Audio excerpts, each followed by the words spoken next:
do to help by visiting dhs.gov/blue campaign.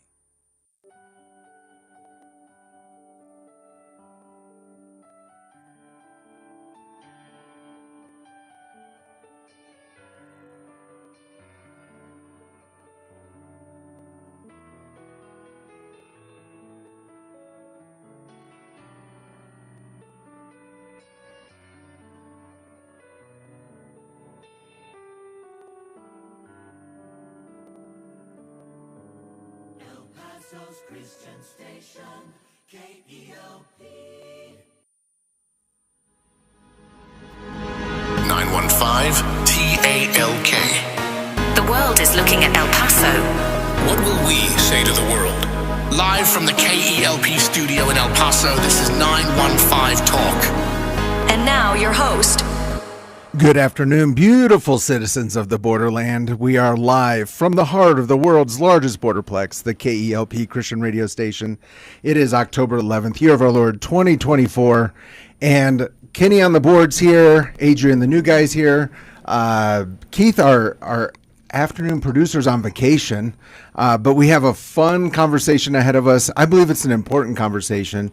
The past couple of weeks, Kenny, on the board have been pretty intense. Yes, they have. Yeah, very intense. What do we talk about? We had abortion. We had human trafficking.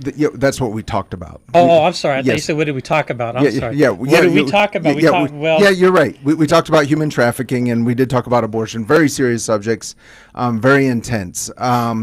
Today, we're going to be talking about loving our city, loving our community, our borderland community here in El Paso.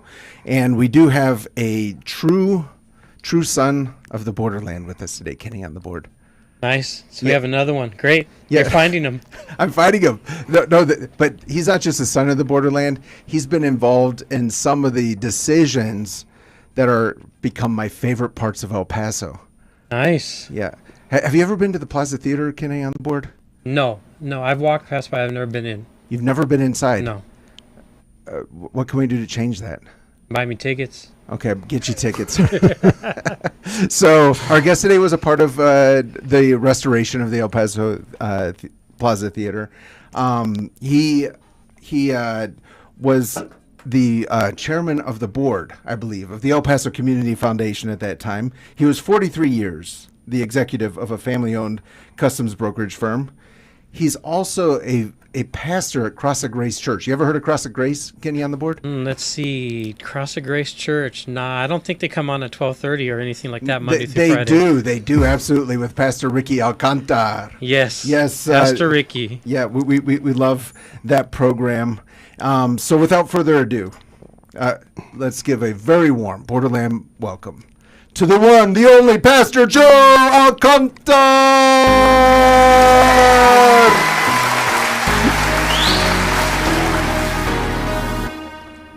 Pastor Joe, welcome to 915 Talk. Thank you for having me, man. It's great to be here. Yeah, this is going to be fun. So I saw on the Cross of Grace website. We're going to talk about El Paso. We're going to talk about the El Paso Theater. You're a pastor, but you're a volunteer pastor. Correct. So you have all the work, all the problems, but none of the pay. Well, it's something I've dreamed about all my life. Okay. Like you mentioned, I worked for 43 years in a family business, and I would serve bivocationally, and so actually in 2014, I was ordained and became a recognized pastor. And so, it's my joy, it's my privilege to help serve our church and other pastors like my son. Yes, it's great to be. I started my career working for my dad. Okay, serving him. Yeah. And so at the end of my career, I guess you can say, now I'm serving with my son and serving him. That's so great. Is it a little odd now to be known as Ricky's dad? I get it all the time. I was telling you before, people will come to church and like, are you Ricky? And I said, no, I'm his dad. I'm his dad. And when I meet people or we go out of town or go to a conference or something, and "Oh, you're Ricky's dad." I said, "Yes, I am Ricky's dad." That's so great. So when Ricky was sitting right here in this studio a couple months ago, he strongly recommended that you come in because he said, "My dad knows stuff. He knows El Paso." But before we get into the Plaza Theater, before we get into the new Children's Museum, all of that, tell me about growing up in El Paso, where you would go to get a haircut. Oh yeah, this is one of my favorite memories, and absolutely freaked out my children. I have 4 kids. It's the first time I told this story. So I used to go to St. Patrick's school, Catholic school, growing up. Okay. And so my dad's office was near the border. And, he used to take me to Juarez to get a haircut. But by the time I was, 11, 12 years old, I just go down to his office, check in, and say, "Okay, Dad, I'm going to go over to Juarez to the barber and get a haircut." So right. I would walk over the bridge, the downtown bridge. Did you have global entry at that time? And no global entry. Matter of fact, I didn't even have an ID. Okay. I had nothing. I had nothing to identify me. And so, you just walk over the border. Right. In Mexico, they just kind of look at you and just wave you on. Yeah, right. And then I'd get my haircut, and then I'd walk back, by myself. The downtown bridge. The downtown bridge. Okay. And then, the customs official would be there, and then he goes, "Well, what is your citizenship, son?" And then I go, "American." And then he goes, "Okay, what were you doing in Mexico?" And so I tell him, "Hey, I went to go get a haircut." And so the guy would kind of look at me, or, they regularly just comment, "Oh, yeah, it looks pretty good. Okay, well, come on in." And that was it. That's all you needed to say is, "I'm an American. I'm an American, and I got a haircut." And I got a haircut. That's what, because they always want to know, well, what were you doing? Right. I don't think that works anymore. No, it does not work. Not in any stretch of the imagination. Right. It's a little sad that times have changed. But you've spent your whole life here in El Paso. Right. You were born here? Born here, yeah. Raised and spent your whole life. Yes. Was there any point in time where you left El Paso? No, I always stayed here. Went to grade school, high school, starting to go to college here, UTEP, Right. as my son says, the border on the Harvard on the border school. And so I was there working for my dad for a couple of years, and then he actually had a partner that was in the business that he had given some ownership. So that partner left the business and went into direct competition with him. Okay. And so when I saw that, I saw it was really putting my dad under a lot of stress and anxiety. Right. And so I just said, "You know what, Dad? When I turned 21, because you had to be 21 to become a licensed customs broker, take the examination and pass the test that they administer. So I said, when I'm 21, Dad, I'm gonna take that test, and I'm gonna become a licensed custom broker. You're never going to have to worry about this stuff again." Wow. So, by the grace of God, that's what I did. So at 21, and then you led this customs brokerage firm for 43 years. Right. Yeah. So, my dad started it actually with a couple of partners named Brown. One was a Howard Brown and a Joseph Brown. Okay. And then by the time I came along, he became the sole owner. Mm-hmm. And then over the years, I started working there, and then I also had a brother that worked there as well. He was an older brother, but he had been drafted in the Army. Right. So what's something about brokering customs that most people don't understand? Yeah, it's just anything. Sure. Well, yeah, because when you said I was a customs broker, they think, "Oh, you worked for customs." I said, No. No. I did not work with customs. But what customs brokers do is they have to understand all the laws and regulations of customs. Right. Interpret those laws for importers. Mm-hmm. Classify goods that are being imported into the country. Right. Because before NAFTA, goods from Mexico paid duties. Right. And so there were all kinds of different duty rates depending on what the items were. Blue denim jeans paid one duty. Cantaloupes paid another duty. So everything had to be classified correctly. And of course, the more complex the item was, the more tricky the the classifications were. So customs brokers, that was our expertise, to classify things, Right. to help people comply with all the laws. But here's the other kicker, Andy. What people don't realize is there's 40 other agencies that also govern imports into the United States. Wow. So for 43. 40. 40. 40 agencies. So 40 is fine. 43 seems like a lot. Yeah. 40 is okay. Yeah. So for example, if you're going to bring in some produce Right. from Mexico, Yes. so you've got to comply with customs laws. Yes. But you also have to comply with U.S. Department of Agriculture regulations because they have to be fruit fly free, pest free. Right, of course. Because we don't want to bring in any pests in the country.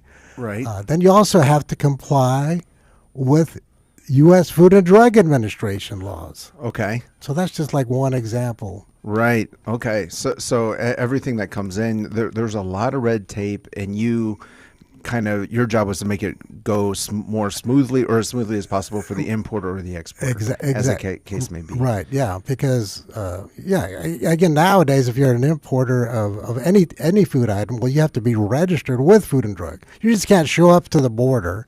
Right. Say, hey, I got a load of onions here. I want to bring them in. Right. Are you registered? No. Well, sorry, you're going back to Mexico. Wow. Okay. So you did this for 43 years. Yeah. And so not 40. There's 40 entities, 43 years. I got you. So keep it straight there, Andy. And then you retired from that. Right, retired from that. Did you sell the business? Well, no, I did. I sold the business. Okay. I sold the business to some friends that were also customs brokers. Okay. And so what happened, Andy, is they were interested. We'd known each other for over 20 years. Uh-huh. They had offices in California and Arizona, and they wanted to expand into El Paso. Okay. And so they approached me. They were flying in their plane. Say, hey, we're coming into El Paso. Can we have lunch with you? So so sure, I'll pick you up. We go and have lunch, and they're saying, Joe, we want to open in El Paso, but we want to open with you. We want to buy into your business. Okay. We want to become partners with you. Right. And man, these guys are gangbusters. Okay? Right. I mean, they are very successful. Mm-hmm. And I knew, wow, if I let these guys be partners, I could really, make some good money here. But then so I thought about it. I prayed about it, talked to my wife, and I just thought, I've always wanted to be able to have free time to be with my family. Uh-huh. And to serve the Lord at our church. Right. And so, finally I just told them, I said, you know what, guys, I thought about this. I prayed about it. Because one of the owners was Christian. Mm-hmm. And so he understood. I said, hey, Russ, I've thought about this. If you're interested in my business, why don't you just buy it? Uh-huh. And so, again, by the grace of God, we were able to make a really good arrangements for them and for myself. Right. And so they bought it. But I still serve as an advisor to them. And I, on a weekly Zoom call with them. Okay. To keep in touch with them and what's going on in the business. That's great. Yeah. I love that story. Yeah. So at the beginning of the program, during the intro, one of the things we say is the world is looking at El Paso. Yes. What will we say to the world? And, it is interesting with all the chaos and turmoil that's happening globally is you can turn on the news, the national news, or even I've had friends call me from Europe concerned because they saw the news from El Paso. Same thing here. Yeah, right? Yes. And so what is something that people from outside El Paso don't understand about El Paso? Yeah. Well, I think number one, El Paso over the last several years has been rated one of the safest cities in the United States. Uh-huh. So, I had a friend from high school. And I remember talking to him about a year ago. Things were happening at the border. And he's like, hey, Joe, are you okay? Are you safe? Yeah. I'm like, what are you talking about? He said, well, I've seen on the news. I said, man, what you're seeing on the news is just totally wrong. El Paso is one of the safest places. We have this great relationship with Juarez. We call it our sister city. Right. And, Andy, growing up, it was just normal to go to Juarez, Yes. hang out, go to great restaurants.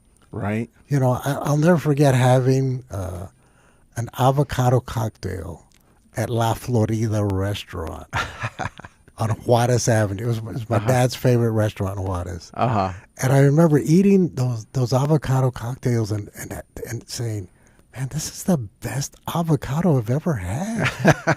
It just tastes better south of the border, right? But you the know what? Avocados are different. But what it was, Andy, is because those avocados are grown in the state of Guerrero, Mexico. Uh-huh. And they're the best in the world. And which of those 40 entities is not allowing those avocados in? Oh, no, they can come in now. They can't come in. But actually, it's funny you mentioned that because for years and years, the California avocado growers worked and lobbied to keep those Mexican avocados out because they knew, hey, once these Mexican avocados come into the country, everybody's going to, because they taste better. Right. And so, of course, but now they can come in. They have to comply with, all the laws and requirements. But yeah, they come in. I've been in El Paso for 2.5 years. I've only been over to Juarez 4 times. Okay. So we need to increase my average. Right. But I'm very proud of myself because my brother had knee surgery in Juarez. Oh, wow. Last Sunday. Yeah. And I drove over and picked him up by myself. Like that's really good. It was kind of my one step, and I kind of went over, and then I got stuck on the bridge because you actually have to have a passport. I don't know if you know that now. Oh yeah, you can't just say I got a haircut. Yeah. Right. And after being on the bridge for 3 hours with my brother with his soft cast around his leg and all this and that, I'm going to get that global entry. And I came home and I told my wife, I said, we're going to get global entry, and we're just going to go over for dinner. We're going to just start doing this. And I think it's an amazing thing that we can make an international trip over an evening. Right. And just have a little bit of fun. Oh, yeah. Get some good food. Right. Just see a different way of life. Be reminded that there's a whole world out there. It is. And it's interesting, Andy, when you get up like on, the top of the mountain where Weiler Aerial Tramway is. Right. And you look down, you see El Paso, and then you see Juarez. It just looks like one city, like one big city. Or if you're up in the airplane, coming down, it just looks like one big city. Yeah. Well, I actually do want to say this, a little plug. So we have a program every day here on KELP. It's called 915 Pray. This is 915 Talk, but we have 915 Pray. Yeah. And we pray for the 915 at 9:15 a.m. and 9:15 p.m. every weekday. And this week we've been praying for the police in Juarez. Oh, wonderful. And next week we'll be praying for just people in different ministries in Juarez. And the host of the program, Pastor Randy, went over just with his phone. It's so much fun to listen to because it's so real. It's just he's there with his phone. He's talking to these people, recording, and we edited it down, of course, for time, but it's being put on the air. And it's just a reminder for us not to only be thinking about El Paso, but praying for our brothers and sisters over there. There's so much we can learn from them as well. Absolutely. One of the cool things is our church has a sister church in Juarez. Oh, every church needs to do that. I think, Kenny, on the board, do you agree that every church in El Paso should have a sister church in Juarez? Yeah, I think so. I mean, that would be, we support each other, and that's the way to pray for each other, and be reminded there's a whole world out there. Yeah, it's not just El Paso, like you said. Amen. Yeah, so Joe, tell me about your sister church. Yeah. It's called Misión de Gracia. Okay. And they do an outstanding job. We've known these guys for years and years and years. And they've built this wonderful facility, and they've grown tremendously. And their goals like ours. They want to reach their city with the gospel. And not only their city, Andy, they want to reach Mexico. And so they've started this conference every year in August. And in this conference, they invite pastors from all over Mexico and Latin America, any Spanish-speaking pastors. And they have this wonderful conference called Fieles a su Llamado. And they, bring in pastors from the U.S. and other parts of Latin America, and, have several days of equipping these guys and their wives and just serving them and helping them. I love it. I don't. It's like so obvious, but I never thought of it. Like every church should have a sister church in Juarez, in the sister city. Right. Just you don't have to know every church that down there in Juarez, and just one, and you're learning from them. They're learning from you. Yeah. You know, so good. And if there's one thing we've learned from those guys, they pray. I mean, they know how to pray. Yeah. And they've experienced things like violence and cartel, things. And so, I mean, those guys are prayer warriors. For sure. Okay, so we're about to take a break. We are with Joe Alcantar. He is, there's too many things to tell about him, so I won't go over it again. Right. But we're talking about El Paso. Just a reminder to everyone out there, we are also on YouTube Live. Just look for the KELP Radio YouTube channel. And we are on Facebook Live. Just look for KELP Christian Radio on Facebook. You can watch us talk, and we are live right now. So when we get back, I want us to talk about maybe my favorite place in El Paso. Do not touch that dial. Another one is in the books. Cornerstone Broadcasting's Fall Share-a-thon for 2024 will be called a huge success. And it's, again, all thanks to you. Every year, we stop down and take a few days to humbly thank you for your help and ask if you feel like this ministry is worthy of another year of your financial support. This year, your approval is louder than ever. Our latest tally shows gifts and commitments of over $129,000 for the coming year. But we also know money is not the only gift. Your prayers for this ministry, our staff, our mission, and our future continue to sustain us. Our volunteers keep our hallways happy, and in 1,000 uncounted ways, your love for this ministry shows through. We put faces to names of new friends and hugged our old ones in our open house celebration after Share-a-thon was complete. Now it's back to work. The borderland is hungry for God's Word, and we have the tools to serve it up every day. Together, we'll try to share God's love with all of our neighbors and show them a place where they too can thrive. If you missed a chance to be part of all this, you can still contribute through the giving link at kelpradio.com. We look forward to the opportunities and the challenges God has planned for us all through our work together right here at El Paso's Christian station, KELP. And we're back. We are live this beautiful October 11th, year of our Lord 2024. It's 915 Talk. I'm your host, Andy Frecka, and I'm here with Joe Alcantar. And we have been talking about El Paso. We've been talking about haircuts in Juarez. We've been talking about so many different things. But my wife this morning, she said, who you having on today? I said, I'm having on Joe Alcantar. She's like, that's amazing. Who's that?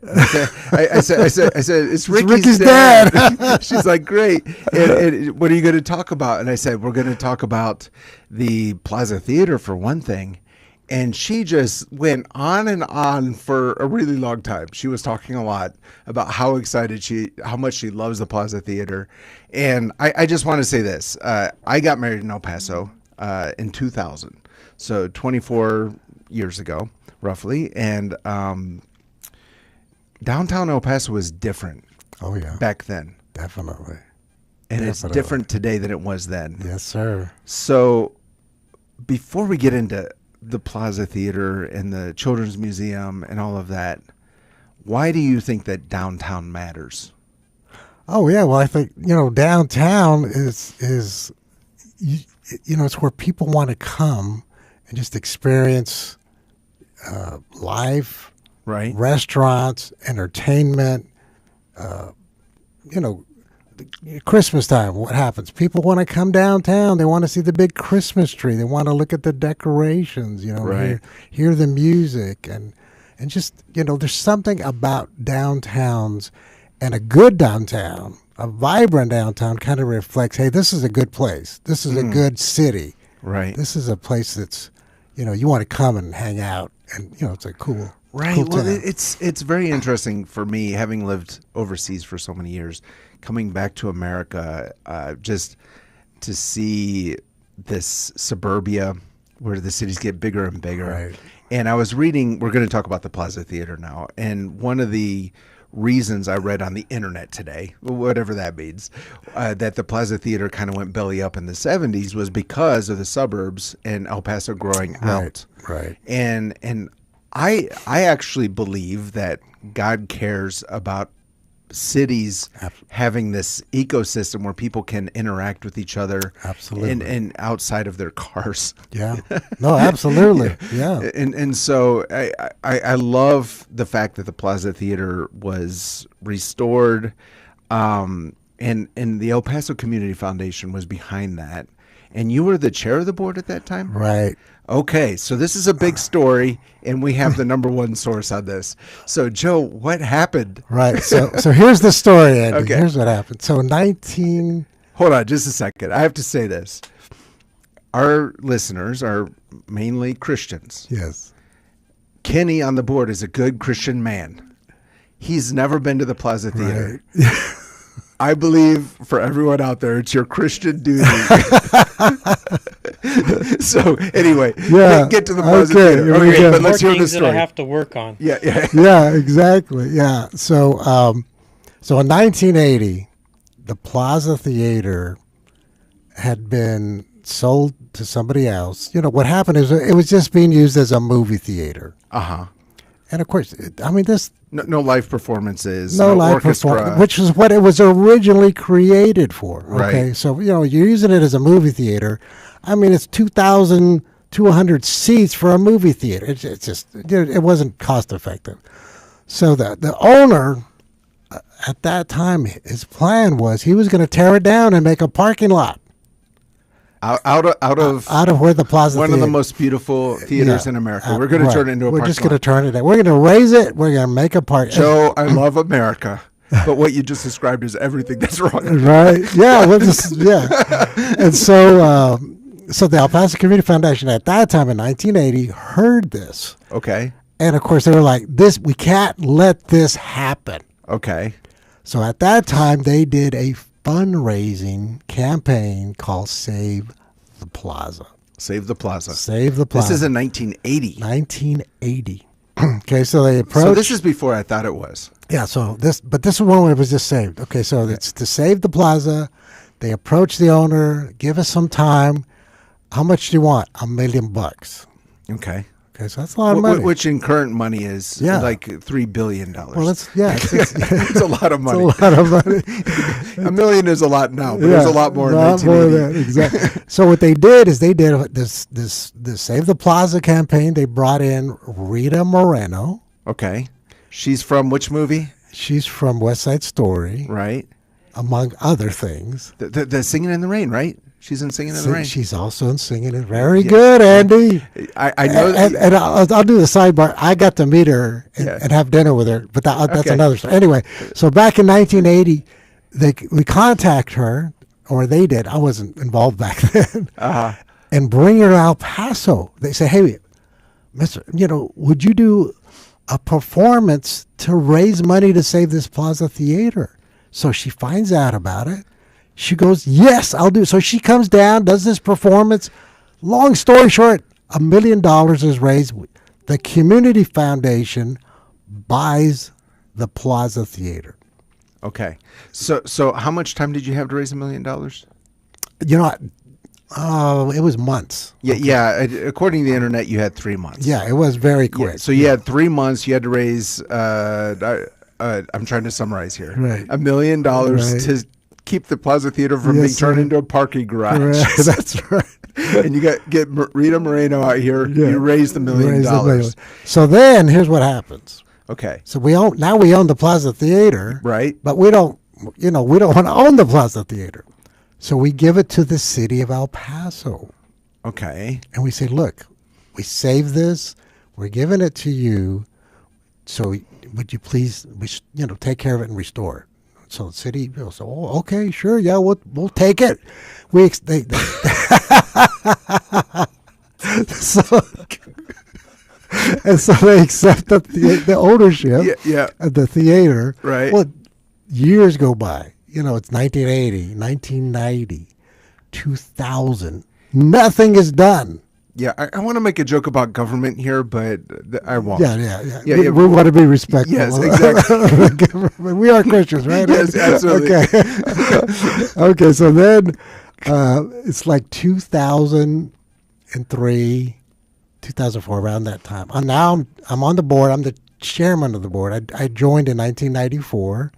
They just, asked, by the grace of God, they asked me to join the board. And they So 14 years is just vacant still. 1980 to 1994 is just vacant. Yeah, that's what you're saying. It's vacant. And no work's being done on it. Nothing. Yeah. So now we go to 2003, 2004, still vacant. Wow. The mayor of El Paso at that time, Carlos Ramirez. Okay. He contacts Janice Wendell, the president of the Community Foundation, and says, "Hey, I'd like to come and talk to your board about something." Okay.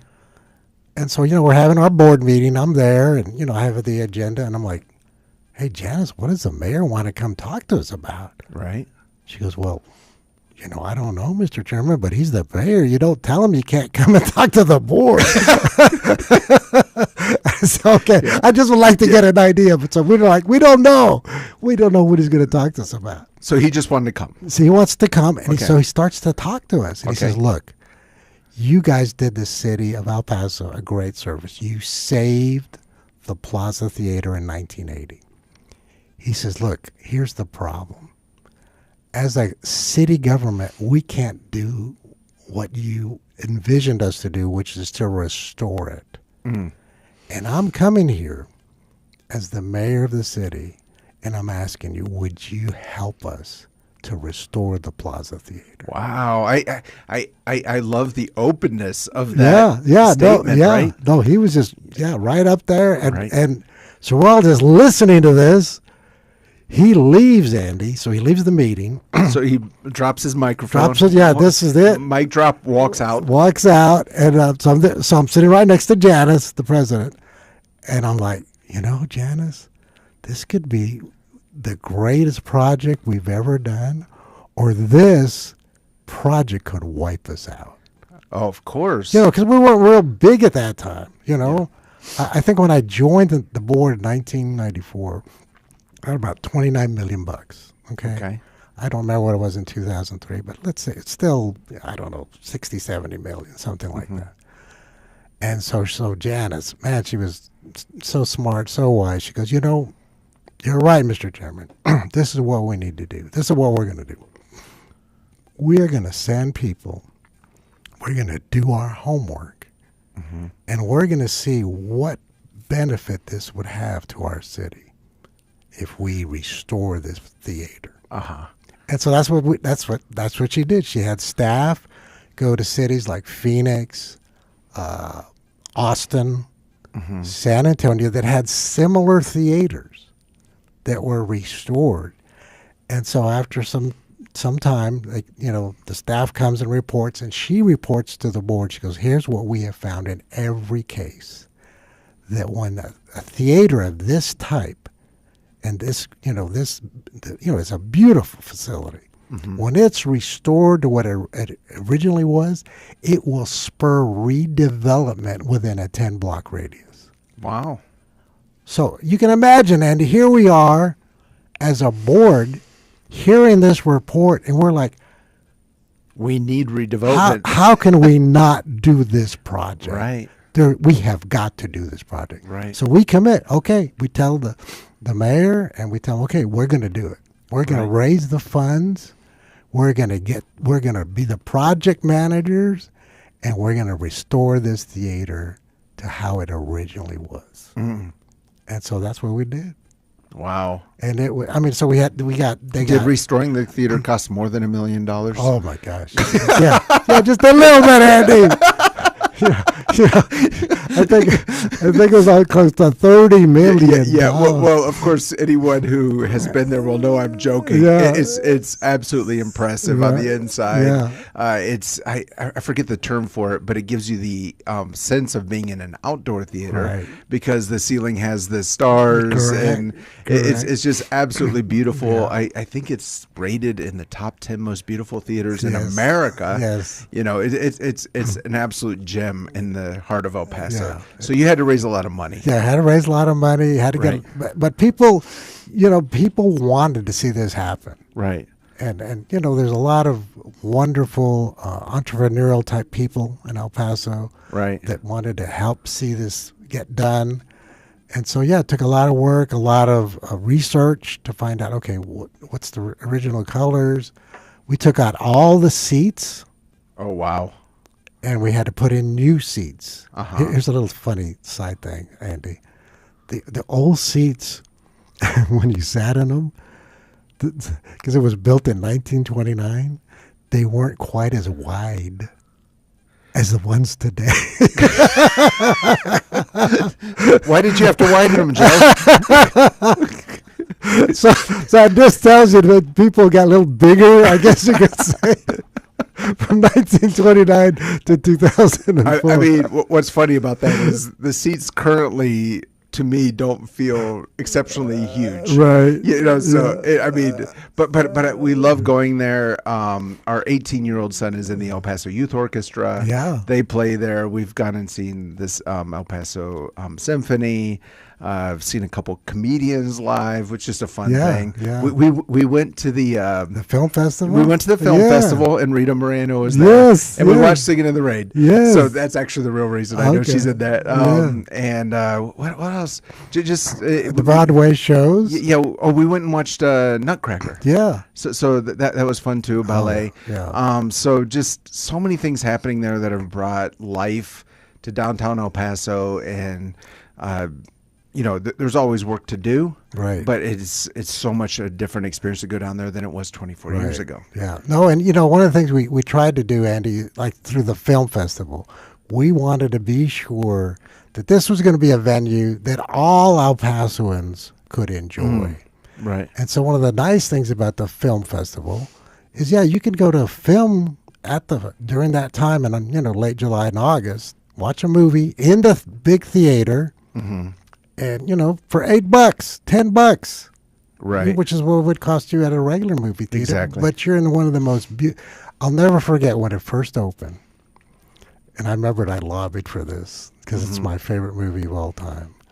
I wanted Casablanca as the first movie. And so they showed it. Have you ever seen it? I've never seen it. Oh my gosh, Andy, you gotta watch this movie. Anyway, so my favorite old time movie is It's a Wonderful Life. Oh yeah, well, I love that too. I mean, I'm just joking. Ricky told me that's your favorite. Yeah, so. Absolutely.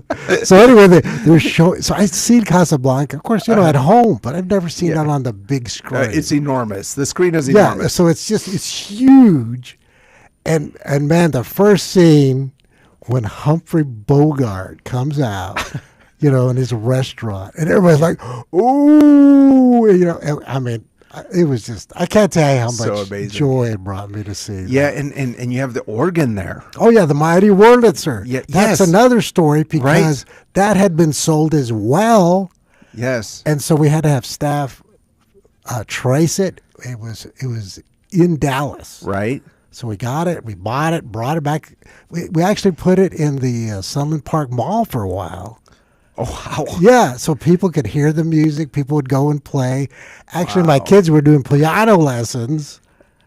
Got to play on that mighty Wurlitzer at Sunland Park Mall at the time, but that's what it was called. Yeah, well, when we went to the Plaza Film Festival, it was Rick Garvin was the organist. And he was the organist at our wedding. Oh, wow. And so we walk in, and he's playing Deep in the Heart of Texas on the organ. Yeah. And we're like, he played at our wedding. Oh, that's great. I mean, just what a great experience. And it's just, what a gem. So many things happening in downtown El Paso. You have the El Paso Community Foundation, and the latest project is this children's museum. Oh, yeah. Pronounced La Nube? La Nube, yeah, which means, it's cloud. The cloud. Yeah, the cloud. The cloud, yeah. Yeah, okay. So you have the cloud, La Nube, the children's museum. It just opened, right? Just about a month ago. Okay. And, so this was another project, a city community foundation project where we partnered together. Because there was a bond issue many years ago for a children's museum.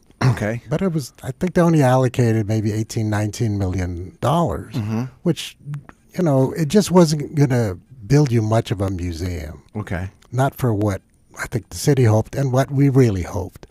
So when they asked us to help on this project, again, we looked at it with, oh man, yeah, this is just exactly within our vision of trying to revitalize El Paso, because the Plaza Theater is built, the ballpark is built. Yeah. And so now we have an opportunity to build a children's museum. Yeah. And not just any regular children's museum. Right. I mean, we wanted to build a world-class children's museum. And so that's what we did. The staff of the El Paso Community Foundation, they're so good. They're just exceptional. And because they love the city. They work hard for this community, and man, when they get a project, they go in they're in 110%. Yeah, I was talking to Adrian, the new guy. He's the one who's running our YouTube Live right now on Facebook Live, and I was like, yeah, we're going to talk about La Nube too. And he was like, I was thinking of taking my family there. Why should he take his family there? He has little kids. Listen, you take your kid. I'll just give you my own personal experience with my grandkids. I took them. So I have 5 grandkids in town, 3 out of town. So I took 2 of them, my grandson Asher and Coco. We took them there at the end of the time that we were there, like after 4 hours. Wow. Right. Okay. 4 hours. I just want to stop right there. I've taken my kids to museums before, world-class museums. And they just walk through each room. Yeah, they're done about 15 minutes later. See, what's great about this children's museum, Andy, is it is an interactive children's learning museum where it's hands-on. Okay. And so that there's 4 levels inside. There's this climbing apparatus that's 3 stories tall. Wow. So my grandkids see that. They just take off. Yeah. Run to this apparatus. They're gone. Where are they? I don't know. They're up there somewhere in the clouds or something. So anyway, my grandson Asher, he goes, I don't want to leave. They call me Abba. I don't want to leave, Abba. I'm sorry. I said, I can bring you back, or your mom and dad can bring you back. He says, this is the most fun thing I've ever done. Wow. So they love it. So then I took my Ricky's boys, 2 of his boys to it. Same thing. They're loving it. They're great. But their youngest brother, Anson, had been out of town with Ricky's wife, Jen. She's gone to Massachusetts. So they're talking about it. So little Anson, he's like, he comes up to me one Sunday, and he's pulling on my shirt. Abba. Yes, Anson, what is it, mijo? When are you going to take me to the children's museum? I mean, he could not wait to go because of how his brothers, his older brothers, were talking about it. Right. That's what you want to hear from kids about museums. Like, let's go to the museum. Yeah. They're excited about it. It's been sold out, Andy, every single weekend since it's open. Wow. Now, here's a cool thing. This is what I did. So anybody's out there thinking, well, how much is it? Yeah. If you got grandkids or little kids, you're a younger couple, buy a year pass. Okay. And they're very reasonable. I bought one. They call it the grandfather or the abuelitos, okay, year pass, where you get like your 2 tickets, 2 adults and 2 kids, and it's good for a year. And you can bring any grandkids you want. Right. Any grandkids. That's cool. And then I bought some more grandkid spaces. So all of them can go. And That's the folks, so great. yes, and you can use it as often as you want. You just have, now, here's the other thing. So in case anybody's listening, so I'm going to just go down. No, you got to make a reservation. You got to make a reservation. Because like I'm telling you, this place, on the weekends, it's sold out. But here's a tip. It is hopping. Here's a tip. On Thursdays, it's open till 7 p.m. Okay. So if you're thinking, hey, you could take your kids after school, yeah, you can take them after school on a Thursday. But make a reservation, get your tickets ahead of time. Love it. So La Nube, we have the Plaza Theater. Okay, this is my question. Joe, this is what I want to know. Yeah. What do we need to see happen for El Paso Street, Overland, the area between Plaza Theater and the border to be revitalized? What do we need to do? Yeah. What needs to happen? It seems like such cool architecture. Oh, yeah. It's such a cool area, but it's kind of that area is the same way it was 20 years ago. Right. Yeah. Well, I think Andy, again, like the vision we had of the restoration of the plaza is this expansion from there every which way. Mm-hmm. And so I think that's what we're seeing downtown. Right. We're seeing. Oh, for sure. We're seeing expansion. We're seeing the downtown revitalization taking place. I mean, it is hopping. I mean, and you mentioned the stadium as well. Oh yeah, I mean, that's one of the best, minor league stadiums in the country. Oh, absolutely, 100%. I mean, they did a fantastic job on that. Yeah, well, I was a little bit shocked recently. I was thinking of going to a baseball game, and I was shocked at the ticket price for a minor league game, and I was like, this is popular. Oh yeah. It's not inexpensive, but it's a great venue. Oh, absolutely, absolutely. And they do a great job there as well. Yeah, I mean, I often will walk that area south, and I actually even pray when I'm there. Yeah, that something will happen. That we'll see some more. That's the way you do it. That's the way you do it, Andy. Right. You walk and you pray to say, "Okay, Lord." I mean, look. We're encouraged as Christians, right, to work for the good of our city. Yeah, that's what I wanted to ask you next, because I meet so many believers who, I'm going to put this a little bit crudely, but it's kind of like they're just waiting for the next life. Right, yeah. I hear you. And so to talk to you, someone who's spent so much effort investing in his community, right. Where does faith come in? Yeah, and I think that's it. I mean, here's the Israelites. They're in Babylon, and yet the prophet Jeremiah tells them this is what the word of the Lord is. Work for the welfare, work for the good of this city. Build houses. Make a life. In other words, be a blessing. Yeah. To where you're at. Yeah. So wherever you're at, bless that place, Yes. Joe, I have to stop you there. Sure. I have to say this. That is the verse that my wife received when we came to El Paso. And, build houses, plant gardens, give your sons and daughters in marriage, seek the welfare of the city, and pray to the Lord on his behalf, because the welfare of that city is your welfare. That's right. And that's actually how I ended up at the radio station when praying over that verse. Yeah. And I just think it's absolutely so essential that we as believers, some of us grew up in El Paso like yourself. Right. Some of us came here because of life circumstances. That's me. Yeah. But regardless of what the situation, whether you're here for a lifetime or for 5-10 years, give 100% every day to serve that city, right? Yeah. I mean, I think that's how we're witnesses of the gospel at work in our lives. Yes. I believe we as Christians, the scripture says we should work heartily as unto the Lord. I mean, so in other words, whoever you're working for, ultimately, you're working for the Lord. Yes. You're working for Jesus. And so I mean, just think of it that way. Yeah. Do you want to do a great job for the Lord? Do you want to please him? I mean, yes. And so I think, in my office, Andy, I used to have this picture. It was framed, and it was a picture of Jesus sitting in an office.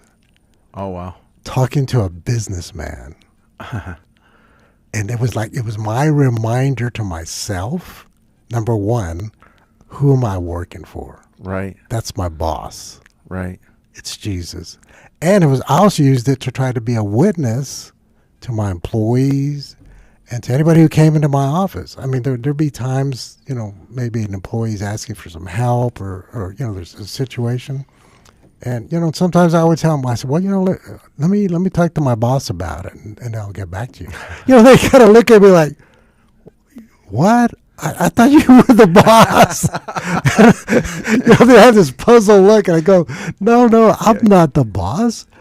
I go, he's the boss. So I'd be pointing to this picture of Jesus speaking to the businessman, and they look up at it, and they go like, Jesus is your boss? I said, yeah, he's my boss. Love it. Love it. So I feel like there's so much to unpack here, so many things we could discuss concerning El Paso. But to round out our program today, we're going to do something that we normally do at the beginning of the program. It's rapid fire questions. Okay. And I think you've proven that you're a true son of the borderland, that you're someone who really is a patriot of El Paso. And I think it'll be useful for our listeners to get your answers to the rapid fire questions. So without further ado, Kenny on the board, cue up the lightning round. Oh, dear. Lightning round. So, Joe, first question of the lightning round. Does this man have to give a rapid fire answer? Yeah, well, that's the hope, because we don't have that much time left. So, first question, and Ricky really agonized over this question. It's a question about food, and it's a question you're asked when you go to a restaurant in El Paso. The question is, red or green? Oh.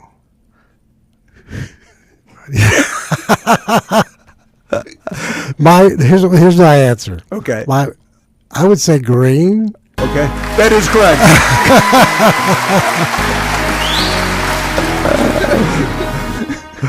Okay.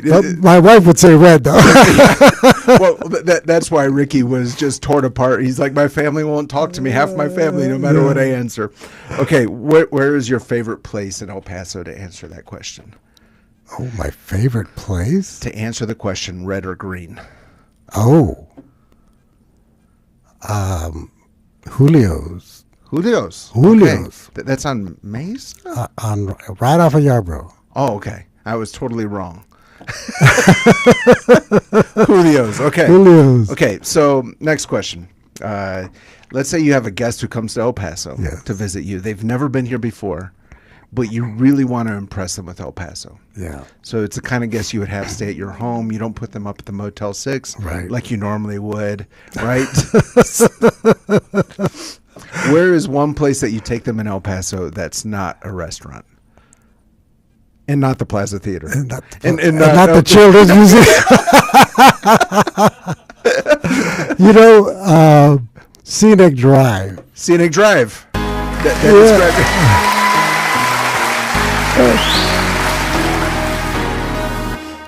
Okay. Love it. Love it. We have a lot of people who mention that. Just going up there and, like you said, at night, looking over the city and saying, it's one city. With Juarez. Okay, so let's see. Which one? Let's say you had the opportunity to send a text message to everyone in the borderland. So it'd be El Paso, Juarez, let's say everyone in our listening area, Las Cruces, Clint, Fabens, Deming, and they would receive that text message in the language that's most comfortable for them. So in most cases, it would be English or Spanish. What would that text message say? Oh. Wow. And that could be anything. Yeah. As long as it's within FCC guidelines. I would think I would text them that Jesus loves them.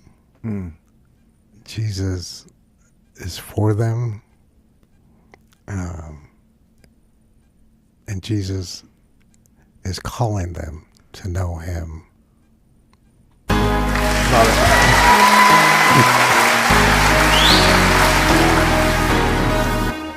Love it. Love it. So kind of my last question probably of today, possibly. I always promise that and then ask a few more. What is your dream for El Paso? Oh, man. Yeah. I dream of,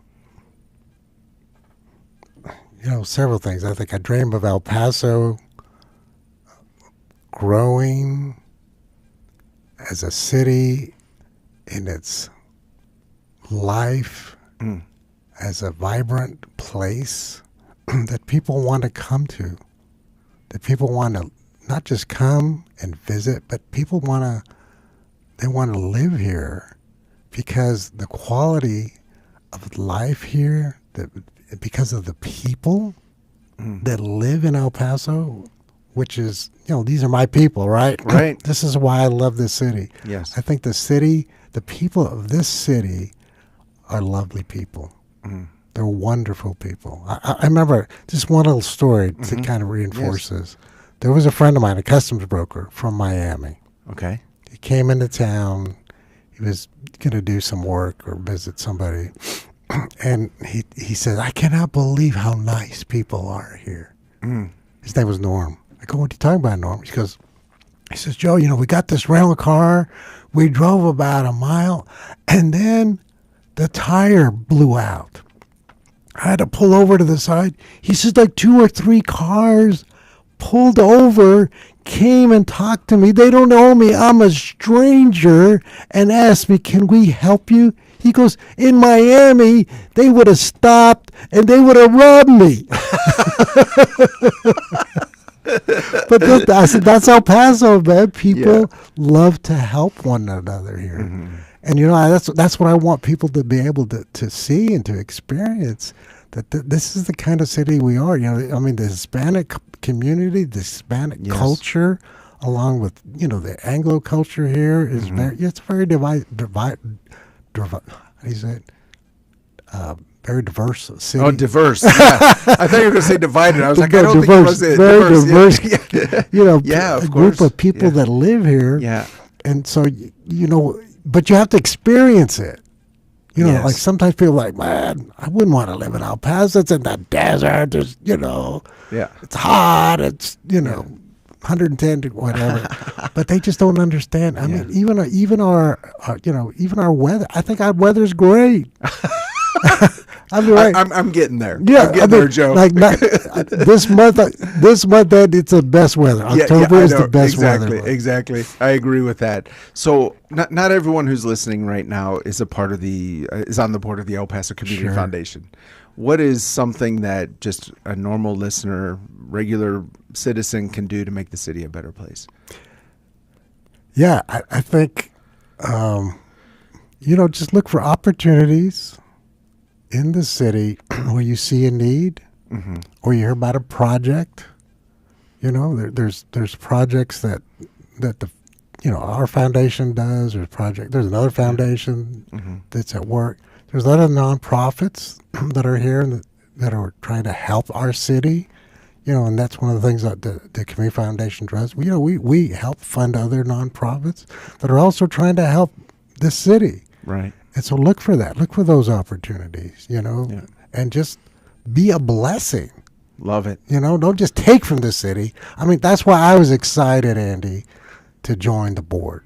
Right. Because once I understood what they were about, and they wanted to help our city be a better place for our citizens to live in, I said, man, I'm all over that. Yeah. I'm all for that. Yeah. I want to do that. And so I think that's if I could pass that attitude on to other people here, that's what I would want to pass on. Love it. Love it. Joe, I really want to thank you for coming in. Again, as a reminder to our listeners, we've been here with Joe Alcantar. He is a volunteer pastor at Cross of Grace. His son, Ricky, is daily on KELP at 12:30 p.m., a program that we love. Joe told us about the La Nube Children's Museum. We talked about the Plaza Theater. We talked about what it means to be a customs broker, what it was like to get a haircut as a child in Juarez. So many wonderful things, but most of all, we're learning to love our city. And as we say at the end of each week on 915 Talk, let's love our city, love our neighbor, and give God all the glory. You have been listening to 915 Talk on KELP Christian Radio. To listen to past recordings of 915 Talk, just visit KELPradio.com and click on the 915 Talk link. Until next time, love your neighbor, love your city, and give God all the glory.